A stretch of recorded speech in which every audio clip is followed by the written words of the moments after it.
Quería hablar un poco de la percepción del vino ecológico. Ya os adelanto que voy a concluir siempre que todo esto es segmentar, segmentar y segmentar, que no hay ninguna respuesta que valga para el vino, porque no existe el vino. Lo que existen son miles de segmentaciones del mercado de vino en muchos países, en muchos mercados y con millones de personas. Todo viene segmentado. Pero bueno, vamos a verlo. Yo quería un poco, para empezar segmentando, hacer un poco memoria de algunas definiciones de vino ecológico. No hay una sola definición, hay varios tipos de vinos ecológicos. Hay, como ya he mencionado antes, además una cierta confusión entre lo que es ecología en el vino y ecología en lo que hay alrededor del vino, ecología en el viñedo, ecología en la producción, ecología en la distribución.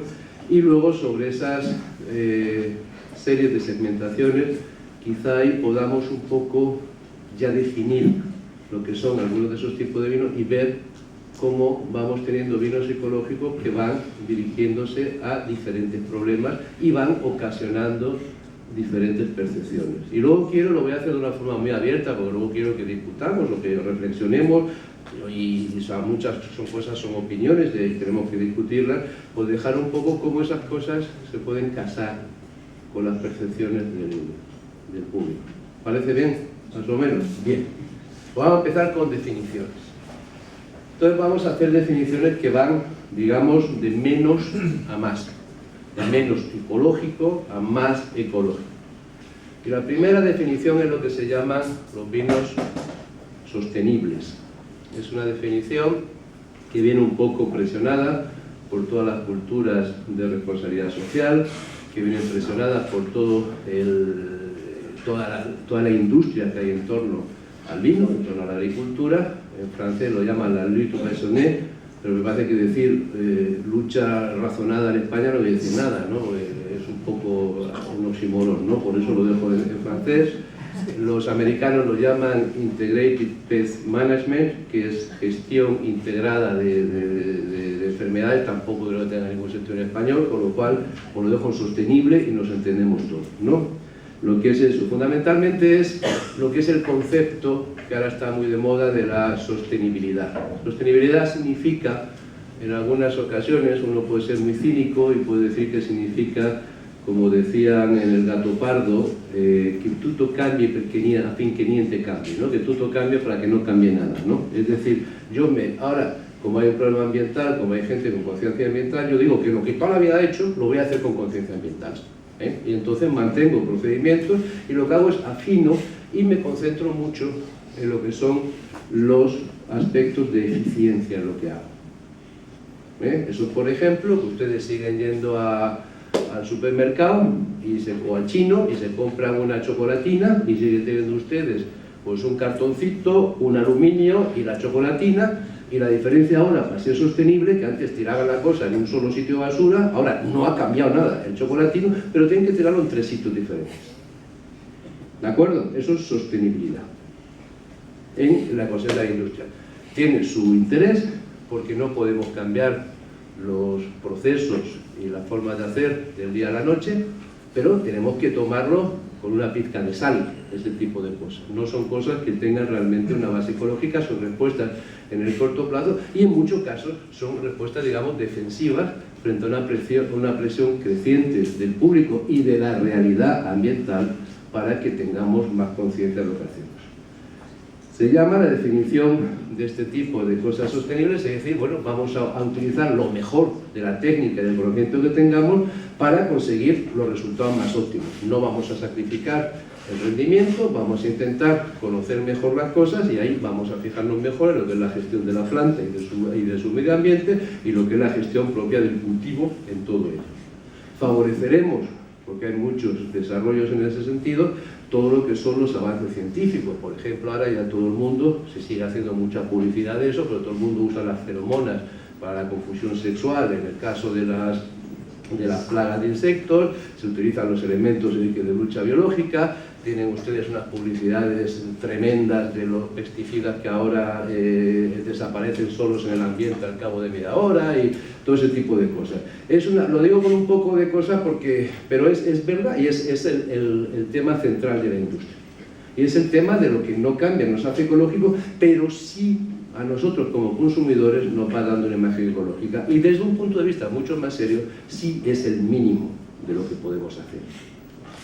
Es decir, el que no hace esto, ¿qué está haciendo? Tenemos que pensarlo de esa manera, porque es que estamos en un momento de sociedad que no es que ser ecológico sea bueno, es que no ser ecológico es canalla. Y eso es lo que está cambiando. Voy a concluir un poco en estas cosas, pero quiero ya irlas avanzando como razonamiento. En este sentido, pues hay muchísimas acreditaciones. Van a ver, hay acreditaciones de todos los casos. En algunos casos son acreditaciones privadas, otros casos son certificaciones públicas. En todo el mundo hay muchas de esas. A veces son un poco creativas, pero normalmente, pues esta, por ejemplo, la que ven ahí arriba, el IPM, es una acreditación que en realidad está creada, inventada por Monsanto y Bayer, o sea, por las empresas químicas. Tienen ese tipo de cosas. Normalmente hay un interés evidente de la industria en este tipo de agricultura racional. No es solamente hipocresía, es también un interés que ellos se dan cuenta de que tienen que reaccionar de alguna manera y no es una cosa mala, hay una cosa buena en todo ello. Por favor, no lo vean como una crítica, pero esto es una primera clasificación de ecológico. Esto, con la buena comunicación, pues muchas personas pueden comprar estos vinos o cualquier otro producto que tenga este tipo de etiquetas con un convencimiento de que están haciendo algo bueno para el planeta. De la misma manera que si ustedes compran en Ryanair unos billetes de lotería y les dicen que es para UNICEF, ustedes, joder, pues se sienten muy bien. Lo que pasa es que de los 10 euros que cuesta el billete de lotería, 0,1 van a UNICEF.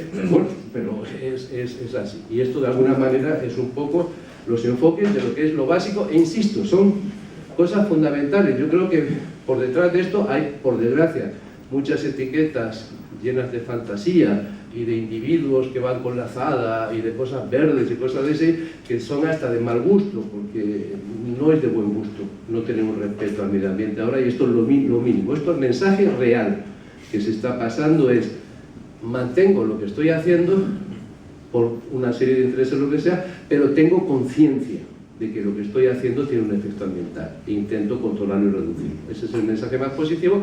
Esto, manejado con, digamos, cierta publicidad, pues pasa un mensaje: yo soy ecológico, ¿no? Pero no lo soy. Hay además algunas otras más creativas. Por ejemplo, pues esto ustedes lo encuentran en Francia, estoy arriba, un vino con un alto valor medioambiental. O sea, es esa definición de yo soy una buena persona en lo absoluto, ¿no? Y ya está. Es ese tipo de cosas que, bueno, son así. Hay otra gente que son asociaciones privadas, como Terravitis, que, bueno, hablan de la tierra viva, pero luego no se comprometen a cosas, pero tiene una carta bastante creativa. Hay otros, estos son control de las pestes, paz a tu espíritu, ¿no? Es una cosa... ¿Quién está detrás de esto? Una química, claro. Y luego están por las cosas de los procesos, y todo, pero es que todo esto son etiquetas, y todo esto vende millones de cosas, por eso me interesa, pero fíjense que a veces son muy impactantes. O sea, el escudo verde, oye, qué bonito, ¿no? Me estoy tomando algo con un escudo verde, ¿no? Es una cosa creativa, ¿no? Y luego están las cosas más oficiales, que siempre hay que mencionarlas, que son las normas ISO. Hay una norma ISO ambiental, de procedimientos ambientales, que es la 14001, que es una norma que no te garantiza, digamos, nada respecto al origen, pero sí los procedimientos que se siguen, y es una de las cosas mínimas que las bodegas de cierto tamaño tienen que cumplir. De hecho, tú seguramente tendrás muchas de esas cosas. Muchos de los compradores están empezando a pedir este tipo de normas para pedir garantías. No son en sí mismas cosas ambientales, esta no se suele usar mucho, a pesar de la mariposa tan bonita que tiene, no se suele usar mucho como argumento comercial, pero existen así, y esto es un argumento. Luego existe, y no hay que olvidarlo, los argumentos verdes impuestos por la distribución. Y hay que tener en cuenta una cosa: la distribución, sobre todo la gran distribución, a la que se critica mucho, a veces con mucha razón, muchas cosas, normalmente es uno de los grandes conductores de la conciencia medioambiental. Son los que tienen equipos para analizarla muy bien, son los que asumen esa responsabilidad y son los que de verdad entienden mucho al consumidor. Esto que tienen ahí, el British Retail Consortium, no sé si tú vendes en Inglaterra. No. Pues estos son todos los grandes supermercados agrupados, y esto lo que hacen es que te ponen unas condiciones de trazabilidad, de respeto medioambiental, de peso máximo de las botellas, de sistemas de embalaje, que son geniales. Además lo hacen a la bruta. Es que si no, no te compramos en Inglaterra, no entras en un supermercado. Y entonces uno se hace verde a la fuerza. Pero hay que tener en cuenta que el tirón de la distribución para estas cosas es muy importante. El otro que tiene, no a las botellas pesadas, eso no es español, es argentino.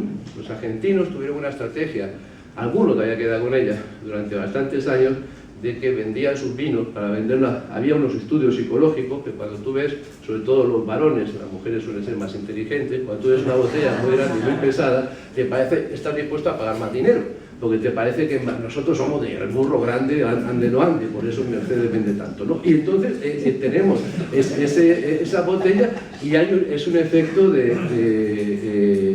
positivo para el comprador. Pero evidentemente salió una Master of Wine, Nancy Robinson, muy famosa, escribió un artículo diciendo que estaba harta de tener problemas en el codo, de tener que levantar esas botellas estúpidamente pesadas de más de 1 kilo, y además salió otro, y otra gente, además lanzamos un artículo en eso diciendo el efecto ambiental de esas botellas era penoso, y diciendo por favor, haga lo que haya en el interior de esas botellas, no compren ese vino. Y los argentinos han ido dando cuenta y han lanzado su campaña no a las botellas pesadas, ahorremos energía. Todo verde, y está dentro de esa imagen verde. Un consumidor ve esto y entiende cosas verdes. Luego está un tema que aquí en Rioja es siempre un tema caliente, el tema de los envases. Los riojanos están muy orgullosos, a justo título, de que hace muchos años pues, se decidió que no se vendía una gota de Rioja que no estuviera puesta en una botella, que además esa botella, ese vino se hubiera embotellado en Rioja. Y eso estaba muy bien hace unos años porque eliminó el tráfico de graneles, creó un valor añadido, creó una identificación. Eso estaba muy bien cuando no había sistemas de trazabilidad, cuando el mercado era más clásico y buscaba un tipo de botella, y no está tan bien cuando los mercados ahora pues, han cambiado y hay otras formas de beber el vino. Por ejemplo, el bag-in-box, que es una forma bastante más verde, bastante más interesante, además qué bonitos pueden hacer los envases. Y yo tengo un gran amigo mío, Ulf Schroden, el jefe de compras del System Bolaget en Suecia, que compra la tontería de 200 millones de litros al año, nada, y me dice, en amistad, me dice, oye, pero ¿y qué les pasa a los riojanos? Y dice, ¿por qué no quieren vender en Suecia? Y digo, ¿y por qué? Y dice, hombre, Suecia, el 48% del mercado es bag-in-box y los riojanos no quieren vender en bag-in-box. Digo, pues se lo preguntaré, se lo pregunto. Pero no me respondan hoy. No tienen... Pero bueno, esto, por ejemplo, aparte de otra serie de consideraciones que no son propias para lo que hablamos hoy, esto tiene una incidencia medioambiental. La percepción medioambiental de la gente de este tipo de envases es positiva. No quiero decir que con eso que haya que hacerlo no haya que hacerlo. Estoy hablando de lo que son los actores, digamos, externos a lo que es el propio vino, que la distribución es muy fuerte. Y luego hay otra serie de iniciativas que se perciben como verdes, que son además interesantísimas, y algunas de ellas que las tengo con muchísimo cariño, que se refieren más a la actividad del productor de vino, a la actividad de las bodegas o a sus compromisos medioambientales. Se refieren sobre todo a lo que es el cambio climático, protección de paisajes, creación de utilización del vino, de la viña, como elemento de estructuración social. Por ejemplo, tiene lo que lideró Miguel Torres hace unos años, y ahora está liderado por la Federación Española del Vino, que es la iniciativa de Wineries for Climate Protection, que es una iniciativa de bodegas que se comprometen a reducir su huella ambiental en todos sus procesos de una forma bastante clara, con unos protocolos muy claros, de una forma absolutamente ejemplar. No tiene nada que ver ni con el vino, ni cómo se hace el vino, pero es donde se hace el vino, y es una incidencia directa, y evidentemente es compromiso que quizás forma parte, y llegaremos a eso, de la imagen global de lo que está el vino. Es un poco lo que decías tú antes, Jorge, la gente no compra el vino como un líquido, la gente compra el vino como una idea y como un background y con muchas cosas, siempre se inventando las cosas. O luego tiene pues, las otras certificaciones, Vino Veritas, o por ejemplo en Virginia, en Estados Unidos, pues hay una serie de... Virginia se ha convertido ahora en el estado de moda en producción de vino, y a pesar de que tienen condiciones que no son muy apropiadas, pero también quieren ser muy protectores del ambiente, entonces pues generan una serie de rutas turísticas que protegen el ambiente, no utilizan el coche, no utilizan una serie de cosas, una serie de elementos que no son del vino, pero al final esto aparece en la botella o aparece en la publicidad de la bodega y tiene una incidencia en la mentira del consumidor, son ecológicos. Aunque luego a lo mejor pues están usando glifosato y lo que sea para otras cosas, pero es así.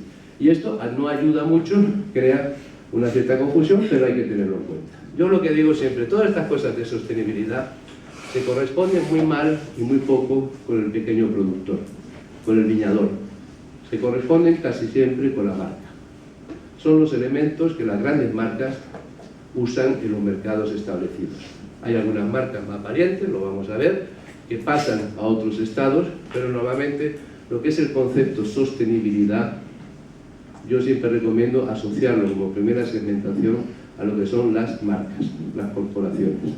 No está tanto asociado al que produce la uva, al que hace el vino en pequeña cantidad, ni siquiera está muy asociado a los sitios, aunque lo pueda ser, esto es una definición muy privada, pero está asociado a marcas. Las marcas juegan con sostenibilidad en el vino y en otras cosas. Es en el elemento en el cual el vino está más próximo al resto de productos que se encuentran ustedes en el supermercado, en la sostenibilidad.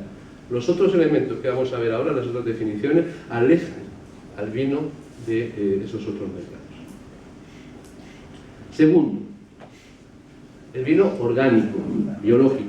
La etiquetita esa verde que todos ustedes conocen, que no es muy vieja, tiene muy pocos años, hasta hace pocos años lo que teníamos eran vinos que venían de uva de agricultura biológica, ya tenemos vinos biológicos, un reglamento europeo los aprobó.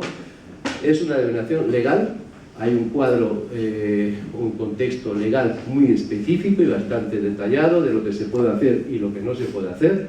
Tiene un reconocimiento dentro del mercado nacional, en la Unión Europea, por ahora, en cuanto dura, pues somos un mercado nacional como la Unión Europea, y lo que se hace en las cosas de exportación, hay una serie de tratados, a veces negociándose, otros negociados, de reconocimiento mutuo. Por ejemplo, los americanos tienen, el US Department of Agriculture, tienen su etiqueta propia de orgánico, y nosotros tenemos un reconocimiento mutuo. No es completo, cuando estaba el famoso y malfamado TTIP, que todo el mundo protestaba de libre comercio, una de las cosas que se querían hacer era un reconocimiento completo de orígenes y de certificaciones de los dos países, no se ha conseguido así, pero está bastante más avanzado y en el tema orgánico está reconocido. Hay algunas diferencias entre Estados Unidos y Europa. Estados Unidos, por ejemplo, es más ambicioso para el tema del SO2, Europa menos, Estados Unidos se mete menos en los temas de viticultura,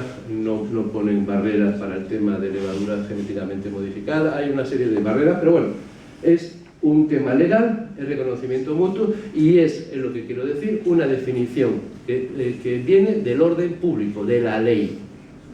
Un vino orgánico biológico es de la ley. Luego tienen la ley, cuando va a ser el mundo, pues tienen todo este número de cosas que tienen nuestras estrellitas, que como he dicho antes están con el orgánico, pero también tenemos acuerdos pues, con los chilenos para poder reconocer sus cosas, los australianos tienen su propio programa, Nueva Zelanda también, Sudáfrica tiene lo suyo, cada uno son diferentes, nos peleamos ahí, hay un montón de gente viajando todo el día para reunirse en mesas y en reuniones innombrables para hacer esas cosas, pero imagínense esto para el pobre consumidor que llega para comprarse una botella de vino, pues es un... Pero todo esto es verde, todo esto es ecológico. Luego ya he puesto además las actividades privadas, ahora voy a hablar de ellas, que son las de biodinámico, ¿no? Pero esto es lo que existe en el mercado.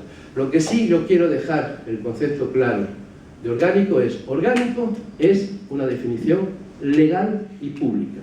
Y por eso mismo, orgánico se asimila a alimento. Vino sostenible es una marca, el vino orgánico es un alimento. Y como alimento tiene una serie de cosas buenas y de cosas que lo limitan, que ahora vamos a ver. Pero primero vamos a ver la tercera clasificación, biodinámicos, los vinos biodinámicos, los vinos que generan todos, no todos, los que vienen después generan todavía más, las pasiones y las críticas y las ridiculizaciones y la gente que sabe mucho y que se mete con los pobres biodinámicos, y etcétera. Bien, es una certificación privada. Es una certificación que tiene su cierta base porque viene de unas enseñanzas que hizo Rudolf Steiner en 1924 y luego fueron desarrolladas por María Tom y otra gente. Tiene una ventaja muy buena, que el apóstol de la biodinámica está muerto. Cuando los apóstoles se mueren, las religiones hacen serias, ¿no? Y entonces tiene ese tipo de ventajas y tiene su tipo de inconvenientes. Tiene cosas que, aunque se critiquen mucho, tienen toda la lógica del mundo. La biodinámica está avanzada fundamentalmente en el entendimiento de las relaciones complejas entre lo vivo y las leyes de la gravedad. No tiene ninguna historia. Ustedes ven cuando van a la playa y caen mareas, y no sé por qué alguien se tiene que impresionar de saber que, según la luna, pues la savia en la planta va a ir de una manera o de otra. Los riojanos de hace 100 años lo sabían todos. Los padres no lo llamaban biodinámica, y entonces pues parecía, y como no muchos de ellos no tenían mucha cultura, pues se olvidó, y ahora los listos de ahora te dicen que esto no es verdad, ¿no? Y que esto son brujerías, y son, bueno, la biodinámica es una forma de trabajar que tiene unas bases bastante serias, bastante hechas, tiene otras cosas formulaicas que podrían ser criticadas. En cualquier caso, es una clasificación bastante exigente, va más allá de lo que es un vino orgánico, entra mucho más allá, sobre todo en lo que se hace en la viña, cómo se hacen las cosas. Recomienda además, recomienda una serie de tratamientos que son el objeto de todos los grandes ridiculaciones y críticas. Esos son cuernos de vaca, y dentro de esos cuernos de vaca pues se ponen una serie de preparados, se mezclan, se llama así, se dinamizan, se ponen con agua, se meten en el cuerno de vaca, se entierran durante un invierno y se desentierran. Luego esos cuernos de vaca se meten en unos recipientes, se mezclan con agua, y eso se va echando de forma homeopática en el terreno. Eso se suele hacer para combatir algunas enfermedades, para favorecer la fertilidad, para otra serie de cosas. Los listos del vino dicen, brujerías, estupideces, inculturas, y luego van a ponerse una vacuna contra la gripe. Que eso es muy culto. Pues es el mismo principio, no tiene demasiada historia. El suelo es una materia también continua, y las cosas se comunican, y los principios homeopáticos y los principios de base están ahí, y además funciona. Sobre todo el tema funciona. Pero bueno, yo lo que no quiero entrar en discusiones sobre dinámica. Podemos entrar, pero vamos, no ese es el objetivo. Es decir, que es ya un tipo de certificación que requiere una serie de actividades muy específicas, que requieren bastante preparación, más tiempo en el terreno, en el campo, con lo cual biodinámica es igual a viñedo. Los vinos que llevan biodinámica son vinos que necesariamente han tenido que trabajarse en el viñedo. Luego les podrán gustar o no. No les voy a hablar mucho de si el vino es bueno o malo, estoy hablando de los conceptos. Tenemos ya sostenibilidad, es una marca, orgánico es un alimento, biodinámica es el viñedo, es el cuidado de la agricultura. El vino es simplemente la transformación de un producto agrícola que se ha desarrollado según una serie de principios particulares.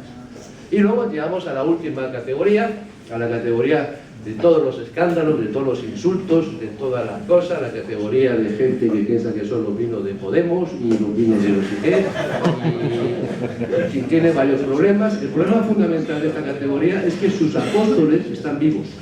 Entonces, hasta que no se mueran, no vamos a entrar en lo serio, porque es que así como funciona los humanos. Fundamentalmente son los llamados vinos naturales. Hay gente que los llama, eso que tienen en la esquina a la derecha, raw, es los vinos reales y artesanos. A mí me gusta llamarlos vinos puros, cada uno le llama lo que sea. Son fundamentalmente uvas que se han cultivado en métodos biológicos o biodinámicos, de preferencia, a las que no se han aplicado, a las que no se ha hecho una vendimia mecánica, y a las que se hace un vino sin añadir nada. Es decir, no se corrige el mosto, no se corrige la acidez o el azúcar en el mosto, y no se le añade nada, y ahí está la gran discusión. No se le añade sulfitos, o se le añade, como dicen mis amigos belgas de Van Naturel, muy pocos sulfitos. Lo cual ya para decir, no, yo bueno no soy, pero soy muy poco malo. Pero bueno, es un área creativa y fundamentalmente es el área de la informalidad. Los bienes sostenibles son las corporaciones, es el área del mercado, reglas de mercado y el área de acuerdos privados. Los vinos orgánicos es el área de la ley. Los vinos biodinámicos es el área de la certificación privada. Los vinos naturales es el área de la informalidad, de la creación, del espíritu, de la falta de reglas. Hay, por ejemplo, a mí siempre me gusta mucho esta transparencia, perdone, está en francés y porque viene una foto, no la sé hacer nada con ello, pero lo explica muy bien un poco, lo que es un vino normal, no ecológico, entonces le pueden ustedes poner toda esta cosa al vino y más, le podrían decir 4 siglos, le pueden meter hasta lo que es el límite legal de sulfuroso en el vino y esto es el vino normal. Ya le ponen la etiquetita de orgánico, todavía pueden hacer todas estas cosas con el vino, pero ya le ponen un poquito menos de azufre y ya entre todas estas cosas, pues algunas importantes ya no se pueden hacer. Luego llegan a lo que es el biodinámico, la cosa de Demeter, entonces ya tienen una reducción bastante importante, pero por ejemplo los biodinámicos todavía admiten el enriquecimiento de azúcar y la acidificación. Aquí en España todavía se puede hacer, ya tienen menos azufre, pero ustedes que producen vino saben que estos niveles de azufre son altísimos, o sea, realmente estos niveles no tienen una gran importancia, ¿no? Y luego ya se llega a lo que es el vino natural, según una asociación, la Asociación de Vinos Naturales, que ya lo que hacen ellos es que ya no se puede añadir nada, no se toca el vino, no se añade azúcar, no se añade ácido, no se añade nada, pero por conservarlo, por prudencia y por una serie de razones, admiten añadir una parte pequeña de sulfitos. Y entonces llegan los últimos, los buenos, ¿no? los castas, que hacen el vino san. San en francés es sano, ya es el vino puro en el que dicen nada. No se añade nada. Y luego además todo esto pues se puede hacer con toda la parafernalia que uno quiera de sus propias ideas, posicionamientos sociales, agrupaciones, defensa de territorio, etcétera, etcétera, etcétera. Esto es el vino natural. Es un vino, que siempre lo digo, es súper popular. Hasta aquí estuve este año en mayo, esto es la Feria Row en Londres, y es alucinante lo que pasa en esos mercados. Sobre todo en la alta gastronomía, es alucinante. Usted va ahora al Celler de Can Roca y Pitu seguro que le pone 1 o 2 vinos naturales. Van a cualquier restaurante estrellado en España y se están moviendo ese tipo de cosas, y además es muy trendy, hay muchas cosas, sería mucha discusión. Tienen una popularidad, pero fundamentalmente son vinos que hablan de una visión, son vinos filosóficos, son vinos en los que detrás hay una visión de las personas. No hay ninguna formalidad, ninguna regla, es una discusión y como tal crean pasión. A mí me encantan, porque no hay cosa más tonta que no hablar de vino. Entonces, si esto se hace que la gente discuta, se apasione, se hable de vino, pues es una cosa preciosa. Se les trata con una crueldad alucinante por parte del establishment de periodistas y gente de comunicación, una crueldad ignorante, porque directamente dicen que son malos, como si no hubiera vinos convencionales malos. Además es que decir, son malos, ¿por qué son malos? Tú los has catado, has probado las cosas, se hacen generalidades, no se conocen bien. Hay que ir a este tipo de ferias para saber realmente lo que está pasando con los vinos naturales. Y yo siempre digo una cosa, no tengo ni por qué defenderlo ni nada, pero lo que sí veo es que alguien que se preocupa en hacer todas esas cosas, como alguien que se preocupa en hacer biodinámica, es alguien que está poniendo amor. Y eso no se debería atacar. Gusto o no gusta el vino. Porque luego, gusto o no gusta el vino, hay mucho que discutir, ¿no? ¿De acuerdo? Pues ¿estamos de acuerdo con las definiciones? Si hay una cosa que no estamos de acuerdo, me lo decís, me interrumpís, ¿vale? Me lo decís, bien. Ahora, ya tenemos estas 4 definiciones de lo que es el vino, ya hemos segmentado. Ya no estamos trabajando con vinos ecológicos en general. Ya tenemos que pensar todo el rato, partimos la cabeza en 4 y ahora pues decimos, ¿y por qué se hace vino ecológico? No, porque se hace vino sostenible, porque se hace vino orgánico, porque se hace vino orgánico, o porque se puede hacer el vino natural, porque son graduaciones de la misma cosa. Y la primera cosa que se dice y que se usa mucho es, no es que el vino ecológico yo lo hago, o lo hacen para que esté mejor. Y eso es una soberana tontería. O sea, aquí nadie ha dicho que el vino ecológico sea mejor, al gusto, que el vino no ecológico. Como tú has dicho muy bien, vino que sea bueno, que guste y además es ecológico con otros valores. Pero no tiene el menor sentido pretender comparar calidades organolépticas de vino ecológico y de vino no ecológico. Primero, los elementos negativos del vino no ecológico están en trazas, con lo cual no son perceptibles por nuestros sentidos, que además son bastante deficientes. Nos comparamos con el de los burros, o el de los cerdos, o el de las abejas. Segundo, el vino es bueno cuando viene de un sitio bueno y se ha hecho de una forma buena. Por ser ecológico no va a ser mejor y tampoco va a ser peor. O sea, no tiene la asociación que se usa tan a menudo. Vino ecológico, diferente percepción sensorial, no existe. Es verdad que algún productor de vino ecológico bastante listo o provocador sí crea vinos con una definición organoléctrica muy particular, a veces exagerada, para de alguna manera notarse y decir que esto es así. Pero eso no podemos generalizar en ese tema. Segunda razón para hacer vino ecológico, el impacto sobre la salud del consumidor. Y aquí, Victoria, estoy con lo que hacías tú, pero sí quiero hacer una puntualización, que eso hace muy diferente al vino. Vamos a ver, en el impacto del vino ecológico o no ecológico sobre la salud del consumidor hay un elemento que es fundamental y que cuenta 82.420 veces más que cualquier otro elemento. Se llama alcohol. Tenemos un 14-15% de alcohol, que ustedes saben que si no se administra bien, que si no se sabe usar, es un veneno poderosísimo y mata a millones de personas al año. El resto de cosas, comparado con eso, es absurdo. O sea, si usted está preocupadísimo y quiere solamente tomarse cosas muy sanas, por favor, no tome vino. Beba agua. Es que es así de claro, el vino porque nos pone en otra dimensión, porque nos da un placer, porque nos permite comunicar, pero no me estés usando el vino, como han hecho muchas veces los americanos, como elemento de salud, y todos esos argumentos de que beber vino que te hace morirte a los 140 años, es que son cosas de verdad, que en el fondo, si ustedes lo analizan, es que no tiene mucho sentido en todo ello. Entonces yo a mí el elemento salud del consumidor digo, yo tomo vino porque para mi salud es buenísimo, porque me permite hablar con mis amigos, me permite estar en muchos sitios estupendos, me da unos alegrones tremendos, me da unas cosas así, pero de luego yo no tomo vino para ayudar a mi hígado, eso no lo hago. Evidentemente yo gradúo mucho el consumo de vino que tomo porque sé que lo debo tomar moderadamente, porque sé que el vino a partir de una cierta cantidad es un veneno. Entonces, no me estén hablando de los residuos de pesticidas en tamaño de nanogramos por litro, cuando es una incidencia relativamente más pequeña. Y además, mucho más pequeña comparada con la de otros alimentos. Por ejemplo, las frutas y verduras, que tienen bastante más anhidro sulfuroso que el que tiene el vino. Entonces, el impacto en la salud se ha usado mucho, por desgracia se ha usado mucho también por el vista del vino. Mi opinión personal es que no es un tema totalmente claro y habría que usarlo con mucho cuidado y no creo que sea la razón para hacer el vino ecológico. Tercera cosa sería la obligación legal.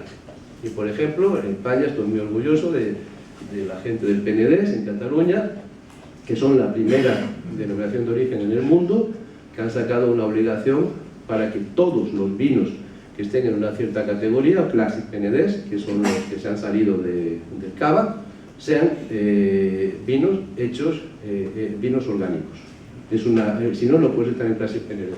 Me parece que es una cosa. Ahora cualquiera que quiera estar en Classic PNDES tendrá, por FAS o por NEFAS, que estar en cultivo orgánico y hacer vino orgánico. Es una obligación legal. No descarto, creo que sucederá más, que cada vez más esta obligación legal venga extendida a otra serie de sitios.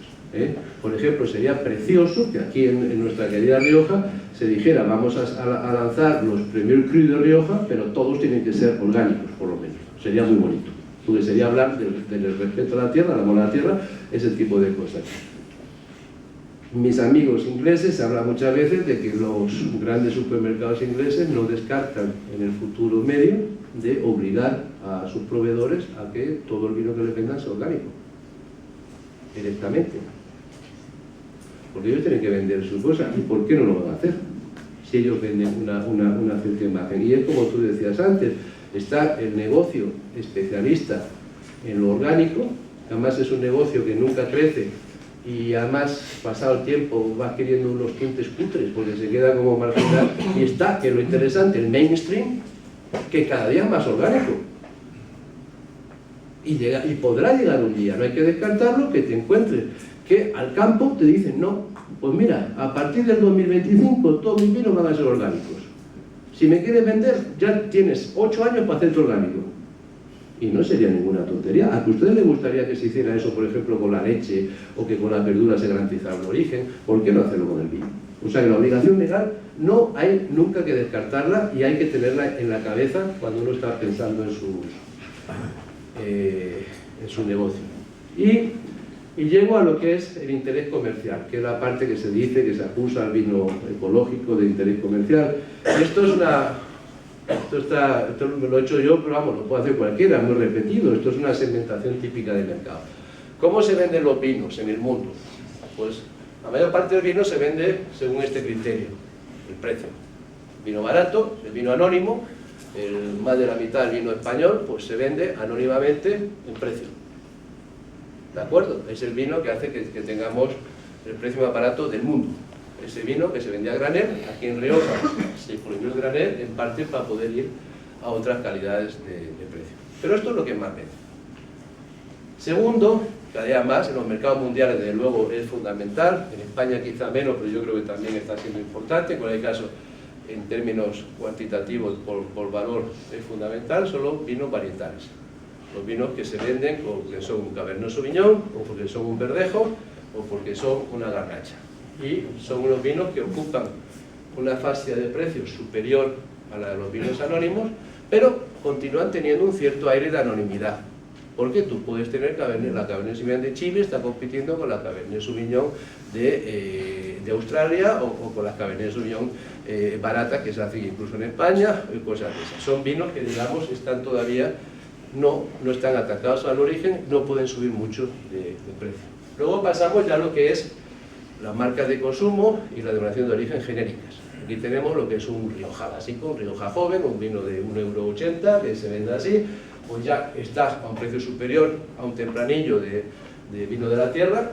No es un vino anónimo, está a un precio superior, pero tampoco tiene una ambición mucho más alta, son vinos genéricos, hay una competencia, hay una gran oferta y son las grandes marcas también que están en el consumo en todo eso. Y luego llega ya a los orígenes específicos, como puede ser pues, un Priorat, o puede ser los vinos de apelación Village en Borgoña, o las grandes marcas, como puede ser pues, un Murrieta, o puede ser un Marqués de Cáceres, etcétera, que venden a otro precio. Y luego están los iconos, pues, como puede ser el de Artadi, o como puede ser el de Marcos Seguren, los vinos esos que ustedes saben que ya representan, digamos, una mitología del vino y se pagan precios, lo que sea.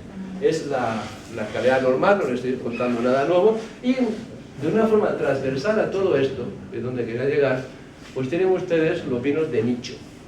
Y los vinos de nicho, entre otros, son los vinos ecológicos.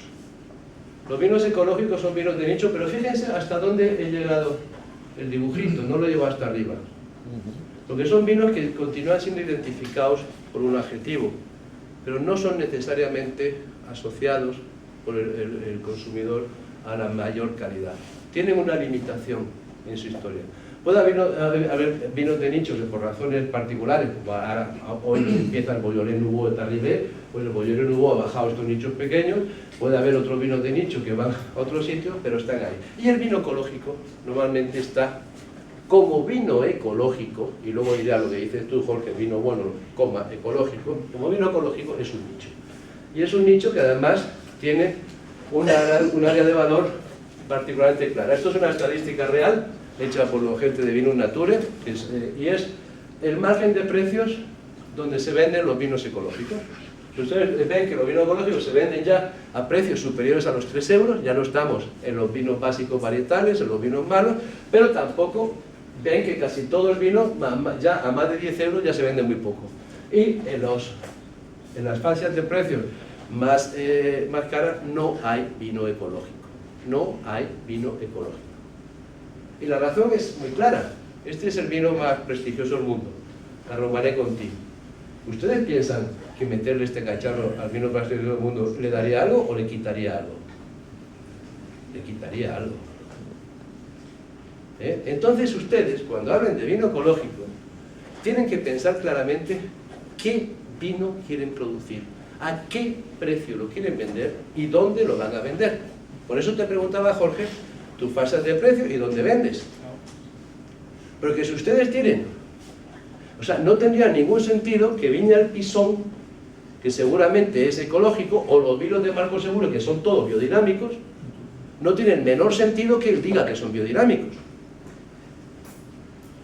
Porque es un adjetivo que es común a muchos otros. Y porque el vino, cuando deja de ser alimento, el vino es el vino fino. Mi padre, murió el pobre hace 22 años ya, era un gran bebedor de vino. Y era un bebedor de vino a la española. Para él, el vino era parte de la vida, era alimento, lo disfrutaba, todos los días se bebía por casi una botella y lo disfrutaba y toda la familia, el niño prueba esto, no sé qué, no sé cuánto, y cuando yo estudiaba me ridiculizaban, mira, pero si parece marica, mira cómo hacen las cosas al vino, y a él le gustaba el vino de esa manera, ¿no? Y él era el que tomaba el vino como alimento, y él consumía mucho vino, pero a él nunca se le ocurrió pagar más de 100 pesetas por una botella de vino, porque era alimento. Porque el alimento tiene un tope de precio. Cuando estamos hablando de los vinos finos, no son alimentos. Otra cosa, que no lo comen el coco con la dieta mediterránea, con el vino no sé qué, no sé cuánto, señores, eso es para el vino barato. El vino de lujo es un vino que se toma porque uno tiene muchas motivaciones, pueden ser sociales, pueden ser de curiosidad, que es la más bonita que hay, pueden ser de lo que sea, o de gastarse, yo qué sé, pero no es alimento. Y el vino ecológico, el vino legalmente ecológico, tiene una asociación muy próxima al carácter de alimento. ¿Estás de acuerdo, Jorge? Sí. Entonces ustedes tienen que verlo. Es una solución estupenda. Yo diría más, es una solución necesaria, pero no es la solución que permitirá ir a determinados nichos de mercado. Esos nichos de mercado se ocupan con otras imágenes, con otras ideas. Hay otra razón económica que no hay que olvidar nunca. Hablo un montón y luego me quedo, claro. Perdón, que no hay que olvidar nunca, que es que siempre es otro de los tópicos que se usan.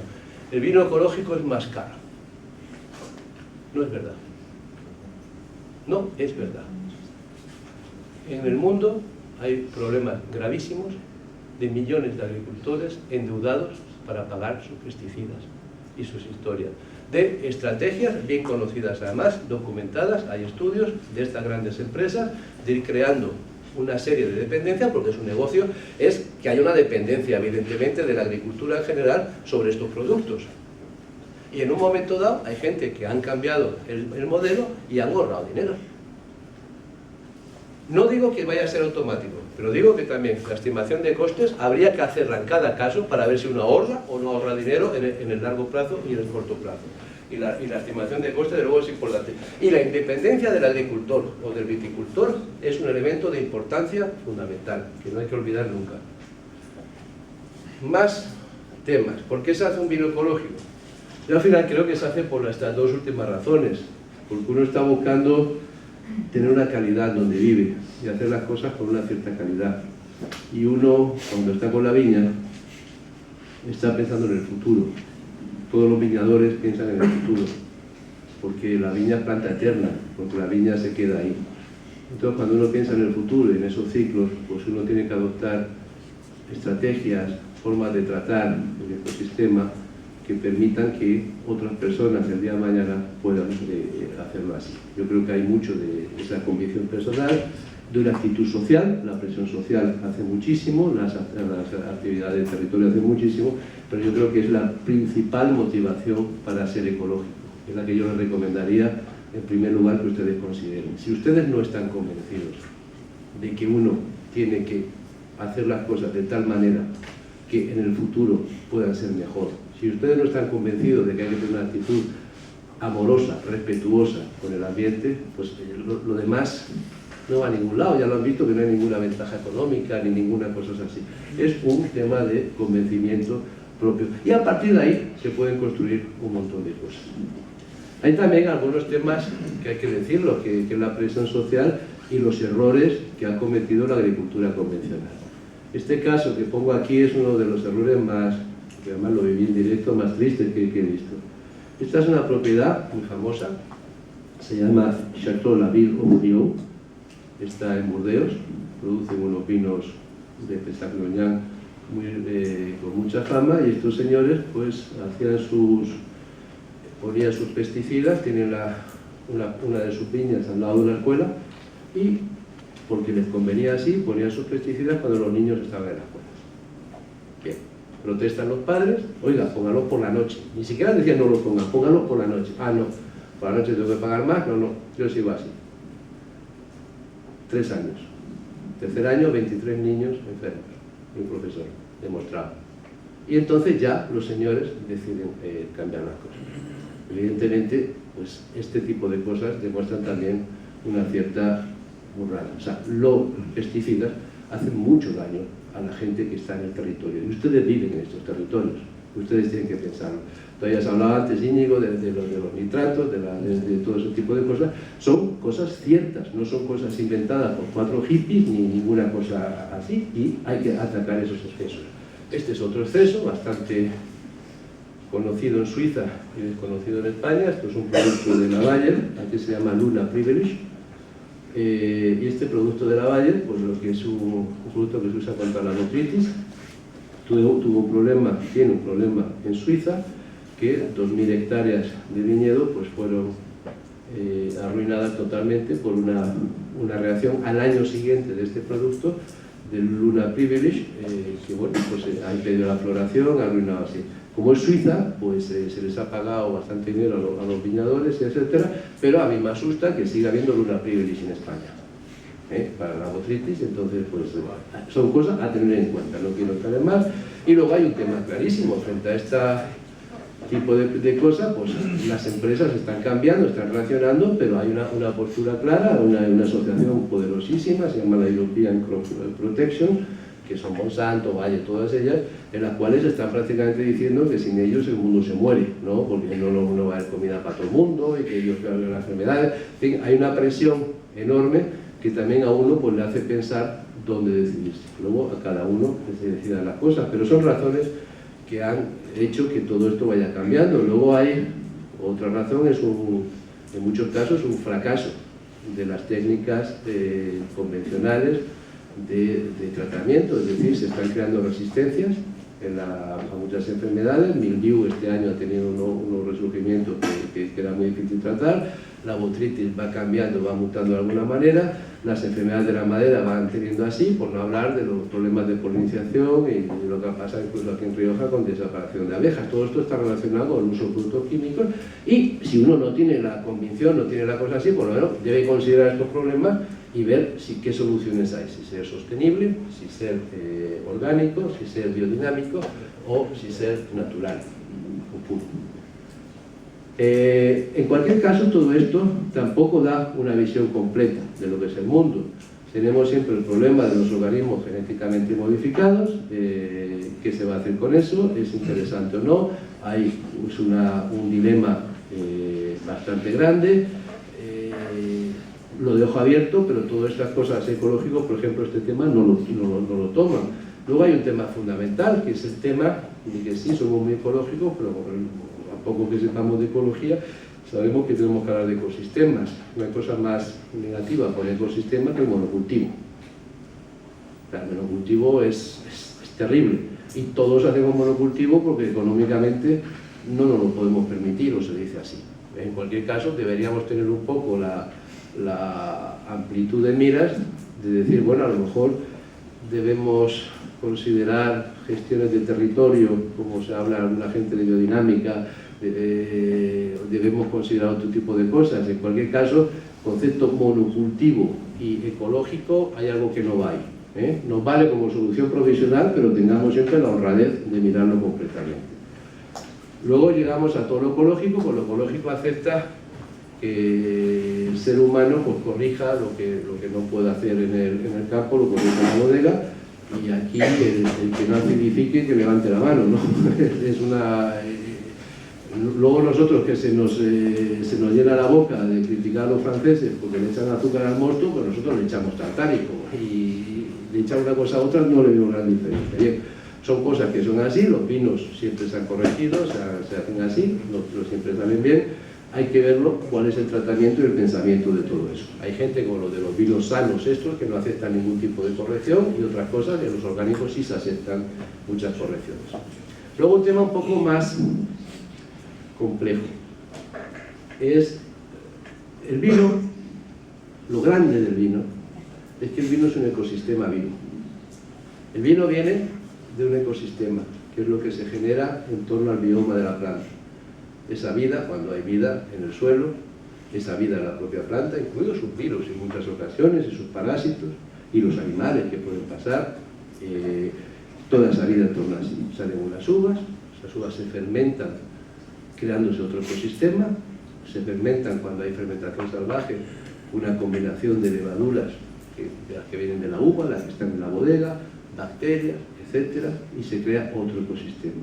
Luego criamos ese vino en otro ecosistema más. Y al final el vino lo que va haciéndose de grande es siempre que está vivo. Lo que hacemos comercialmente, cuando queremos vender un vino, es que nos lo cargamos, lo matamos. Le quitamos todos los bichos, toda la vida que tiene. Estamos buscando desesperados, porque somos seres pequeñitos y nos asusta la complejidad, estamos buscando desesperadamente simplificar ese vino en una foto fija del momento en que nos gusta. Y para eso lo matamos. Deberíamos considerar, en el tema de los vinos biológicos, de los vinos ecológicos, los vinos vivos, los vinos que llevan sus bichitos, que mantienen esa vida. Es otro tipo de cosa, es una protección, es una forma de presentarlo. Tenemos que pensar que si al final somos muy ecológicos, como lo más biodinámico del mundo, usamos todas las cosas así, y luego estamos usando una filtración por membrana de lo más fino que hay, lo que estamos es, en el mejor de los casos, estamos dando a nuestro consumidor la memoria de lo que hicimos, pero no lo que hicimos. Lo hemos matado de una manera. Pero bueno, eso a lo mejor es muy filosófico. Yo se lo dejo porque hay que dejar las cosas así también para ver ¿no? Insisto en el tema, y eso siempre cuando uno es ecológico uno está pensando en ecosistemas, está pensando en la complejidad de las cosas. Y en el vino, siempre el vino ha sido parte de la sociedad y del paisaje. Entonces es muy interesante que, y todavía en Chile ya lo están haciendo, y también en Australia, pero en España todavía no, por lo menos no lo conozco en ningún sitio, que empecemos a reconsiderar, porque se hacía antes, la comarca como eje del vino ecológico, como eje del sistema. La comarca en la que hay una parte de vida salvaje, la comarca en la que hay unas huertas, hay unos cereales, hay unas viñas y hay unas gentes, y todo eso forma parte de un sistema vivo, y todo ese sistema se beneficia de alguna manera de ese vino, sea por imagen, sea por visitas. Ese tipo de conceptos nuevos también no están desarrollados, son visiones que pueden ir a muchos sitios, en los cuales estamos hablando de temas de economías circulares, de economías que reciclan todo, que es otra cosa. Luego ustedes tienen un vino ecológico y la botella pues la tiran ahí y luego no la recicla el otro y no sé qué, no sé cuánto, o tienen etiquetas de esas con los tintas esas malas, en fin, todas esas cosas. Ahora hay muchos esfuerzos para declarar muchos viñedos patrimonio de la humanidad, ¿verdad? Siempre todo. ¿Quién era? ¿En España quién pidió el patrimonio de la humanidad? ¿No fue Rivera? Fue Rioja. No, fue aquí. Fue la Rioja, claro. Patrimonio de la humanidad. Yo, de mis años yo que tengo varias vidas, he hecho, tuve una vida anterior que me hacía cosas con UNESCO y cosas así. El patrimonio de la humanidad es lo mismo que el vino que uno filtra en todo. Es matar todo, es decir, a conservar. Es como adorar las cosas, como no tocarlas, como dejarlas así. Pero si el viñedo es cosa viva. Hay otra solución en UNESCO que se llama el programa Man and Biosphere, que son las reservas de la biosfera. Las reservas de la biosfera tienen una zona natural, tienen un concepto cultural, tienen una gente que vive ahí y se les exige que tengan un plan, una visión de desarrollo sostenible. Eso me parece mucho más adecuado con viñedo que no el tema calca, momificado, de es que tenemos mucha historia, es que lleva muchos años así, es que aquí hay 4 iglesias muy viejas, es un poco casposo. Yo creo que hay que decir, tengo una belleza natural, tengo una riqueza, tengo una cultura, tengo una gente y tengo una visión para dejar algo bello para siempre, y trabajando en ella, ¿no? Pero bueno, es una otra... Yo les cuento, ustedes me dicen así. Luego, más segmentación en lo que los vinos ecológicos. Hay la visión del viñador. La visión del viñador, que a veces está muy solo, sobre todo en España, que ama su tierra.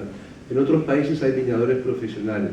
Yo llamo viñador profesional al que vende su uva a muy buen precio, muy apreciadamente, y no se mete en el negocio del vino, pero la gente se pelea por su uva y la tiene de esa manera. Y esos viñadores tienen una tendencia a amar mucho más su tierra. Al viñador se la ha traspasado durante muchísimos años la cultura de la cantidad, la cultura de obligarle a la cantidad y de pagar un precio ridículo. Aquí los precios en champán se pagan 6 euros en blanco y hasta 2,5 euros en negro por kilo de uva y producen 14.000.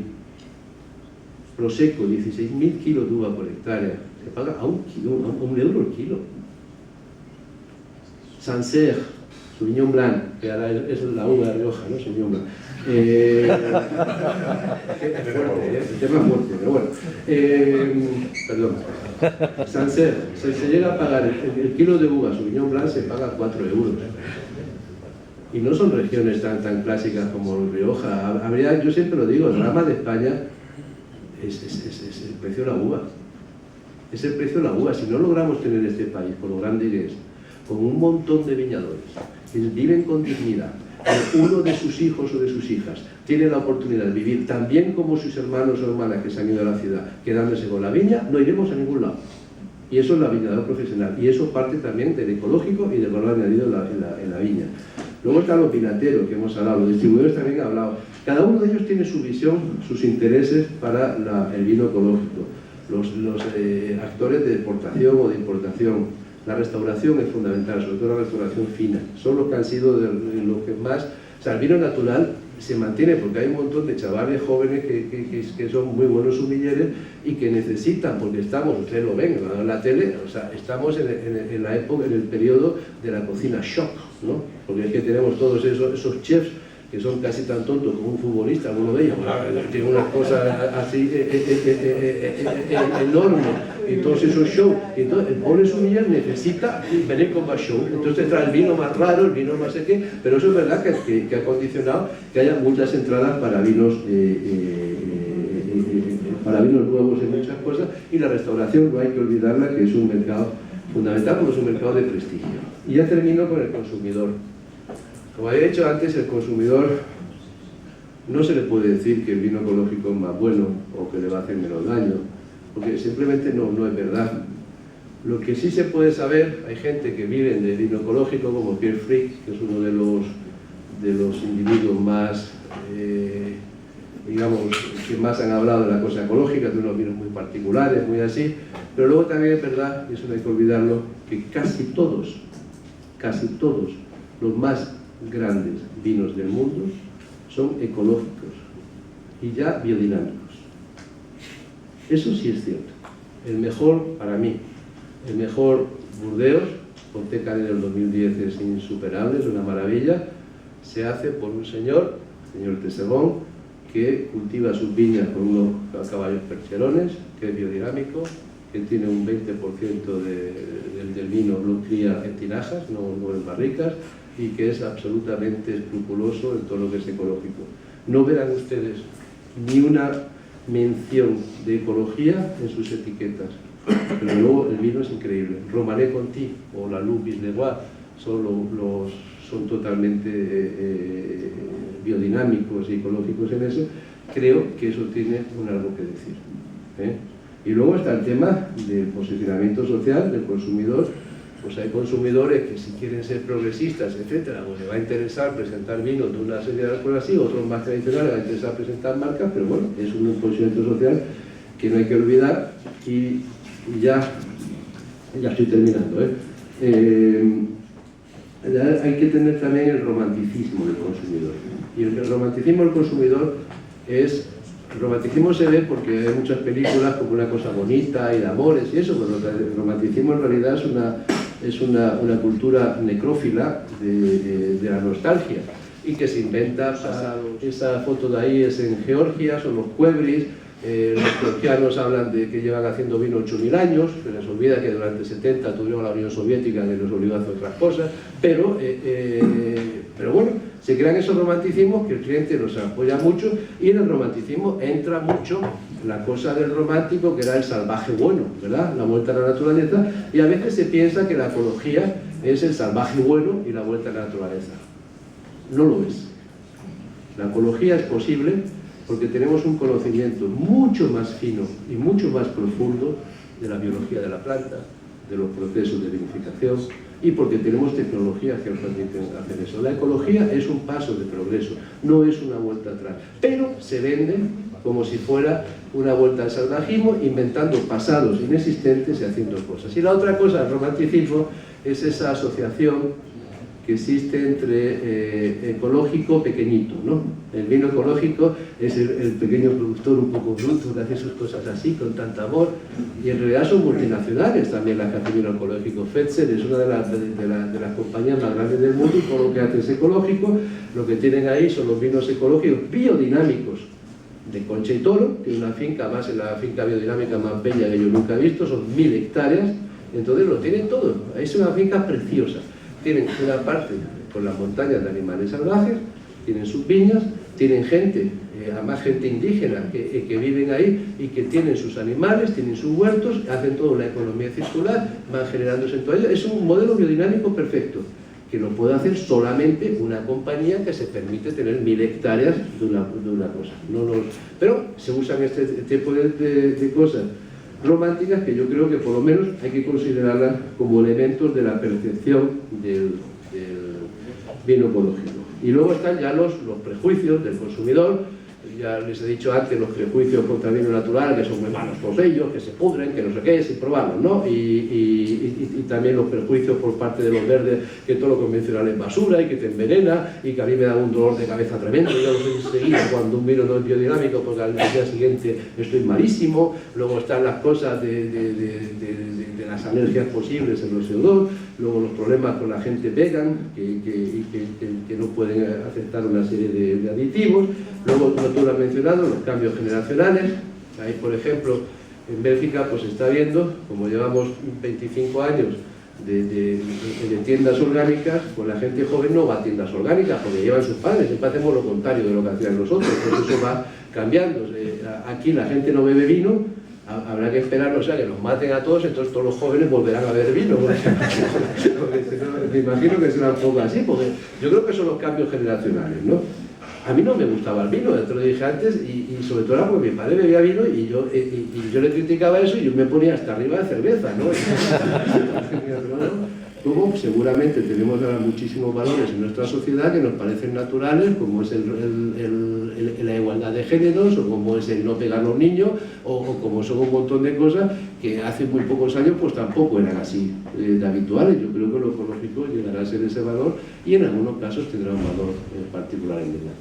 Les agradezco su paciencia y su atención y quedo a su disposición para preguntas. Gracias.